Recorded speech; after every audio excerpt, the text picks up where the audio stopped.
Tara, samahan nyo naman kami magkabit ng tow hitch receiver with tow ball na. Ito na nga, andito na kami, Joppy Car Care Center. Dumating na nga yung order natin kay Boss Carlo para makabitan na ito ng tow hitch receiver. Ito, tina-unbox na nga natin. Nakita nyo naman yung marami nag-iiyakan at nambabas sa akin. Maabot lang naman ng 731k views, 2,000 comment. Halos iilan lang yung nakakaintindi sa amin. Dami nga nagsabi na imposibleng walang insurance. Depende kasi yan at yearly kung gusto mo mag-insurance. Pero kung hindi, magpe-penalty ka. Ito pa, kaya ayaw namin mag-insurance kasi nasubukan na namin ng ilang beses. Ay talagang napakatagal naman talagang makaklaim. 8 months, hindi pa nagagawa ang sasakyan. Kaya hindi na kami nagpapa-insurance. Brand new talaga yung sasakyan pero 1 year and a half na. Expired na ng 5 months yung insurance namin. Kaya may penalty kami na 3,000 every year. Noon pa man, nagpunta kami sa Ford para ito nabangga niya ay palitan niya. 72,000 ang estimate at nakipagtawaran siya ng 60 pero hindi siya nagbayad. At bigla na lang nabing wala daw silang pera. Pero tapos na ang usapan, hindi taong kausap.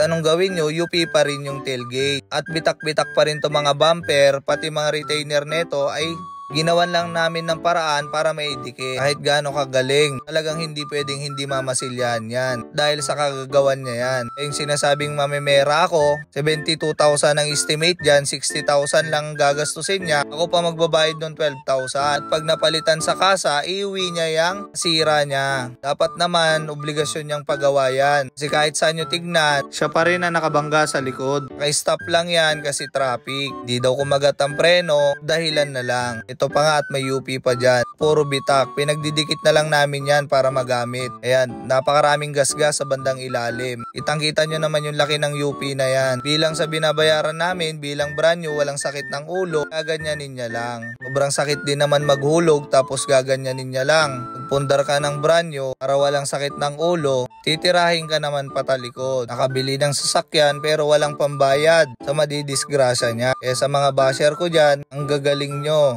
Huwag na po kayong makialam kasi nakafile na po kami ng kaso para sa kanya. Walang pakialam at wala talagang balak magbayad. At siya pa yung matapang. Sinabi namin ipapile ng kaso, abay wala daw problema sa kanya kahit ikaso namin. Anong gagawin natin? Di ikaso na lang natin. Professional pa man din. Ang gaganda ng trabaho nilang mag-asawa. Kabili lang naman ng sasakyan pero hindi kaya bayaran ng mga masisira nila at madidisgrasya nila. Napakadali lang naman ng solusyon yan. Ikaw nang nakabangga, malamang obligasyon mong ipagawa. Isipin mo nakasunod ka na lang sa traffic, nakahinto na lang sa tapat mo, nabangga mo pa. Talagang sobrang late ka na yata kasi talaga at sobrang nag-aapura. Ayaw mo pa nga pumunta ng headquarter. Kaya sa kakaapura mo, nakadisgrasya ka tuloy. Cellphone pa more. Napakagaling nyo. Ayaw mong sumama sa akin sa bangko. Hinamon kita para malaman mo rin na talagang totoong wala ng insurance at expired na ang insurance niya kasi yearly yan. Swerte ka nga at hindi umabot tong tow hitch natin. Kung hindi, basag talaga yung sasakyan mo. Grabe naman yung ginawa mong abala na yan. Nakabangga, kami pang may kasalanan. Ikaw pa tong matapang, ganda ng trabaho mo para masampahan ng kaso sa ginawa mo. Kaya maghintay ka lang, hindi pwedeng ganun-ganun lang yung ginawa mo. Kaya ito, nagbayad na ako kay Chief Nerwin para sa kinabit natin na hammer tow hitch. Siyempre maraming salamat din kay Boss Carlo.